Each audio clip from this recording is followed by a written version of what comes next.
Hi listeners, I'm Anna Kaszycki, world champion rower with 3 international degrees and now youth mentor and coach.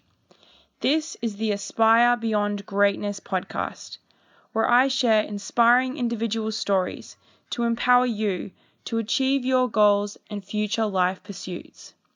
If you enjoyed the podcast today, please leave a 5-star review on iTunes. Have a great day, and remember, go after what you want.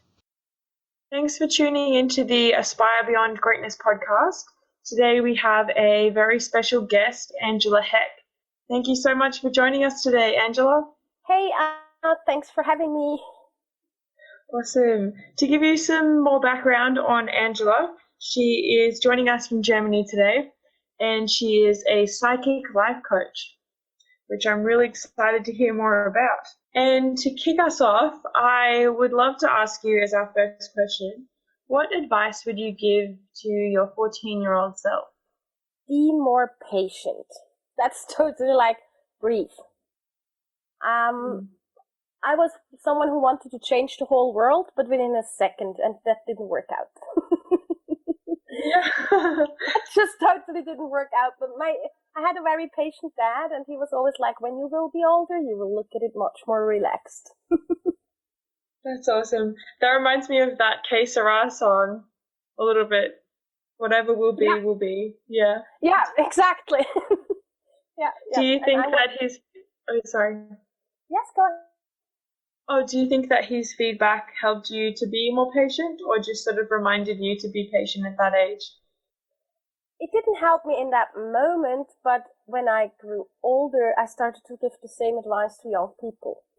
Fun, because it reminded me, he said it back then, I was like, oh, whatever. You know, this 14-year-old teenager is like, Dad. And a few years later, I was like, well, Dad was right. It takes a few years, and then you'll take it more relaxed, personal, and as I grew up in a very traditional Swiss village, I was someone who wanted to change things, and that's totally not Swiss. So I was a bit an overwhelming personality, and after I experienced that, I think his advice was very, very good, as it was just the truth. Breathe, take time, relax. Mm-hmm. What's the deal with Swiss culture? So are they sort of rigid, or how do you mean they don't like you to change things?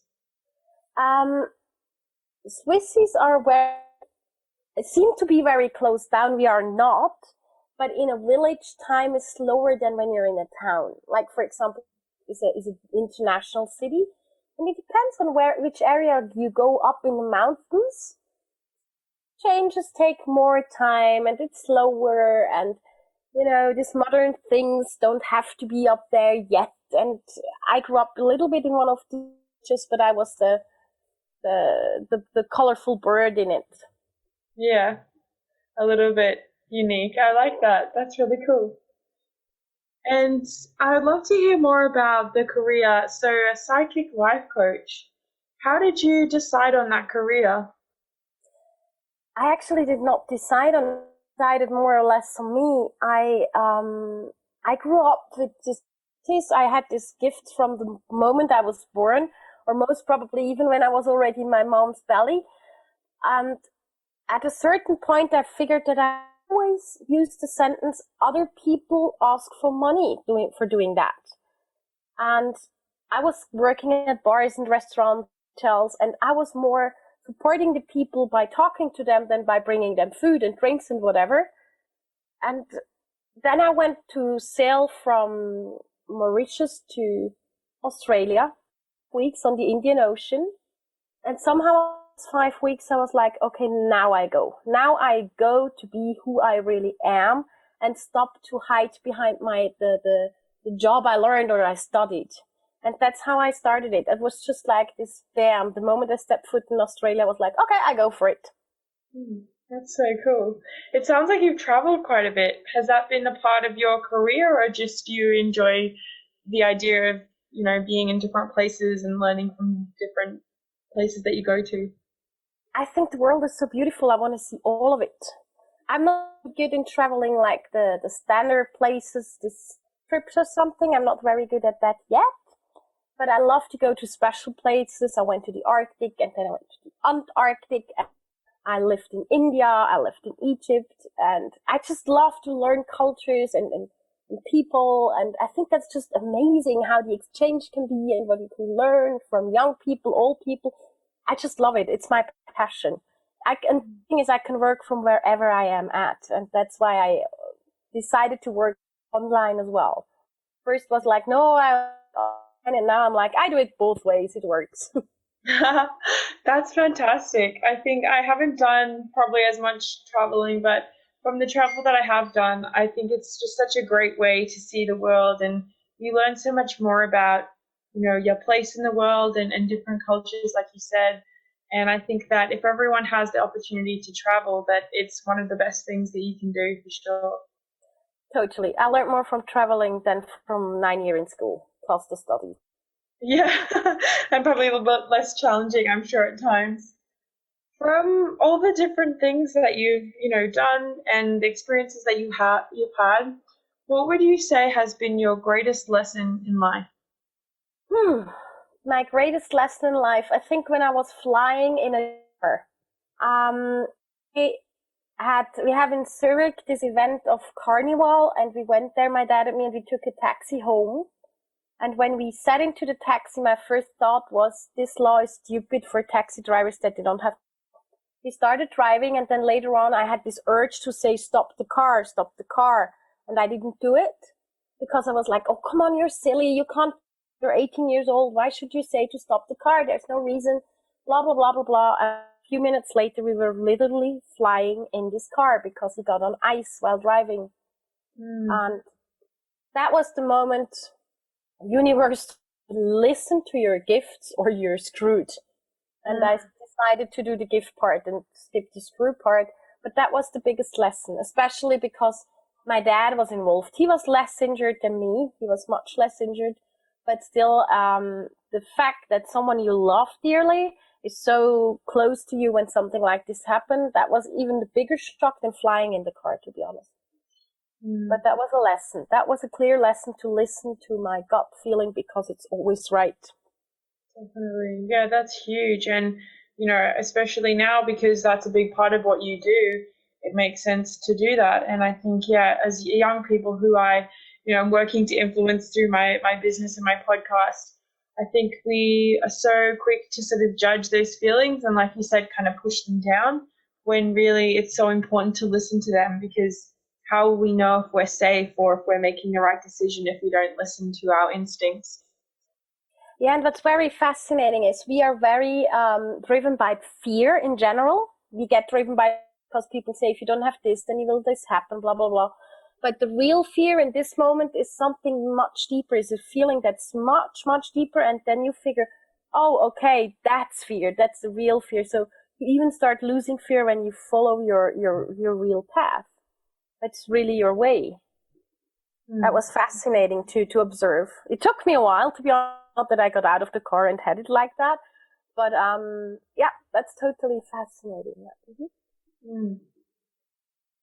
And what would you say, I know that the experience that you shared must have been quite challenging, but what would you say has been your greatest setback? For work-wise, it was a woman who is 50 years old and she was deaf in one ear. And through to my, she's hearing now 56%, proved by doctors. That was something that from the work that I did. Yeah, that was the work I do. That was the work that I do, and I never forget the look at her face when she said, "I can hear," and I said, "You have to go to the doctor to get proof because I'm not a doctor." And then she looked at me like, "I'm since 50 years deaf on one ear, and since I work with you, I can hear." It was just something huge for me. That was like, wow, because I did not feel anything. I just say, let's connect yourself with you again and make sure your soul is in place where it's supposed to be. And obviously that helped. That was one of these wow moments. Yeah. I love that. And so when you say that was your greatest setback, do you mean that was hers? Sort of that she wasn't able to hear? Yeah.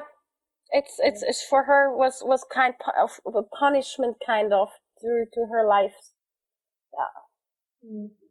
Do you come across a lot of people that have challenges and they come to you and you feel that you're healing them, or like what's sort of the majority of the people that you work with, would you say?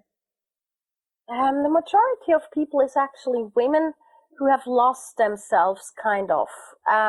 You read my homepage, it's written "lost themselves in business," but as a matter of fact, it's like they tried so hard to get into this career area, and they thought they have to lose their connection within themselves, their emotions, etc.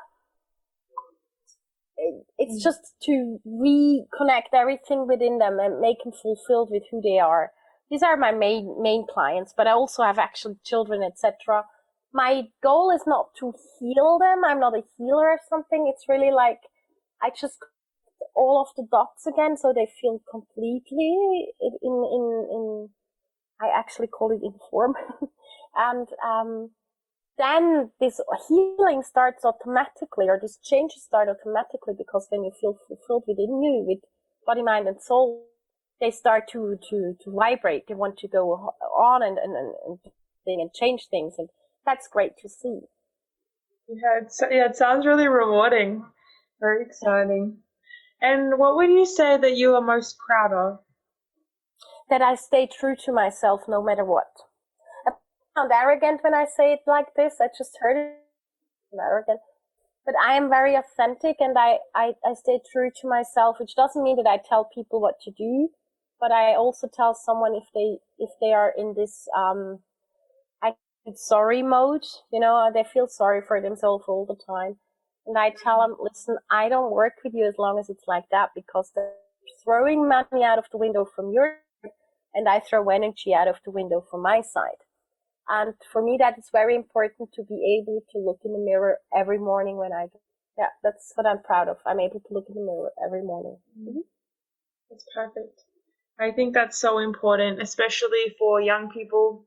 And like you said, you have a lot of women that you work with, and I think it's so easy to get caught up in maybe a different roles, because women can wear a lot of hats.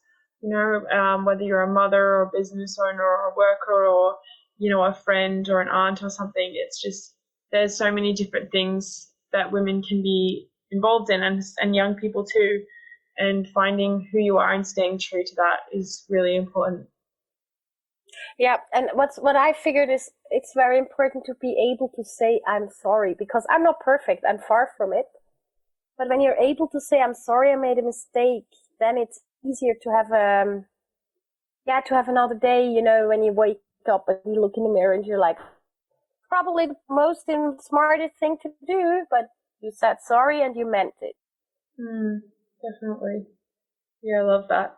And I would love to share with you this idea that I have, which is that from the moment that you wake up in the morning and as you go about your day, supporting your family and friends or working with clients for your business, to the moment that you go to bed at night, I believe that everyone turns up with a certain set of skills and personality traits. For example, some people could be really confident, some really authentic, some really positive. What do you believe that you bring when you turn up, Angela? Consciousness. Mm-hmm. Goal is to make people more conscious when they go through life. Like, aware to see a flower on the street is a little way to start to make them conscious of what's going on around them. This earplug mobile phone running around freaks me out, to be honest. And because it's too much, I can't handle that. I would not work with. I would not be able to walk around like that. But I love it when people become aware of the little things. The sun is shining. It's my decision if I love it or if I skip it and ignore it. But what's better for my heart? Definitely. It scares me too, seeing people walking around with their phones. I'm worried that someone's going to get run over or walk into a pole or walk down a hole or something. If they walk towards me and they look in their phone, they don't see me, I don't step aside on purpose. I wait until they're in front of me and then they look at you and then I say, hi, I wish you a happy day, and then I walk ahead. I'm a little bit scary in that moment. it's so, look at the world. It's such a beautiful place. Definitely. It's not always easy, but it's beautiful. Yeah, totally. I completely agree. And I'm sure you would have seen so much in your travels too, of just so many different places that, yeah, it's so important to look outside and see what's going on in the world. Yeah, totally. What would you say inspires you every day? Sorry, I had a hard time to understand. Say it again, please. Oh, what inspires you every day? Oh, okay. The inspire was good technique. What inspires me every day? I have no not to be inspired because I'm by nature. I'm this positive person. This.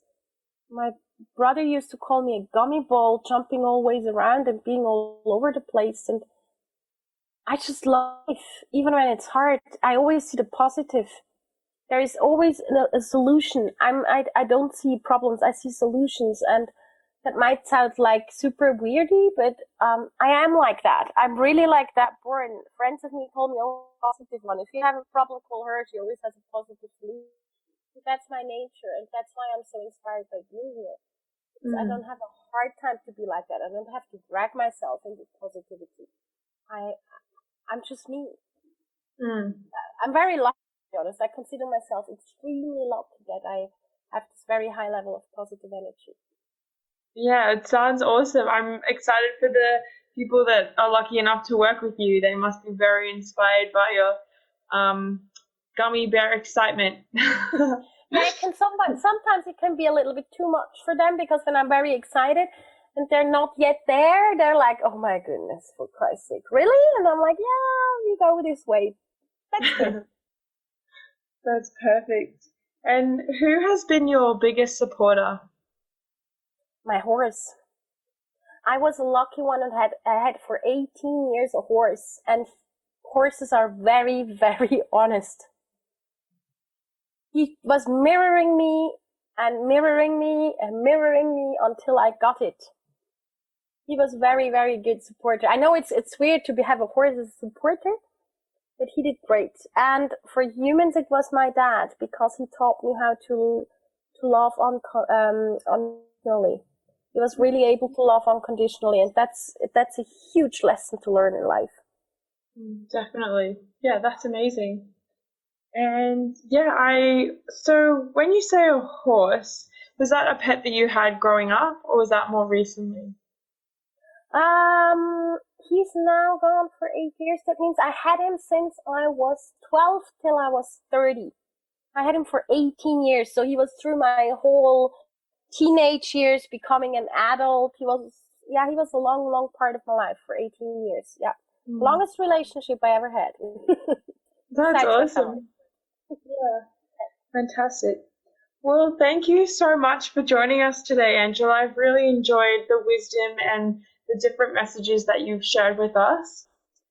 I just wanted to acknowledge you for 3 messages that I really resonated with, and our audience can take away from as well. Which was first that you mentioned to be patient, and I think that's so important. That there's always times in our life where we want to rush through and do everything. But I'm totally guilty of that at times. But yeah, to be patient is one of the best things we can do. And the message that you said that you sort of carry with you, which is to stay true to yourself, I think that's really important. And that if we can all sort of continuously work on that, that we'll all be better for it, for sure. And also just to be aware of the little things, as we're walking around, that we can see beauty and be positive in. There's so many different things in life that we can see if we choose to see it. So yeah, definitely if we can all take away from that to just be a little bit more aware of what's going on around us. Wow, thank you. That was really nice how you took the 3 points. I like it. Thank you very much. And before I let you go, what's the best way for our audience to connect with you? The best way is to jump on my homepage. It's angelahack.com, and everyone is allowed to book a 30-minute free call with me directly. Perfect. And if it's Australian time, it'll be a bit difficult to find a good time. Then just shoot me an email instead of booking it directly to find a time frame that works. Okay, because that's just it's 30 minutes. They're totally for me, and that's the easiest how to connect with me. Yeah. And is the name of your website? What's the name of it? It's Angela Heck. It's my first name and last name, and then .com. Perfect. Thank you. Well, thank you. All right. So for everyone listening, be sure to check out Angela's webpage and the amazing work that she does. And thank you so much for tuning in today, and stay tuned for another episode of Aspire Beyond Greatness.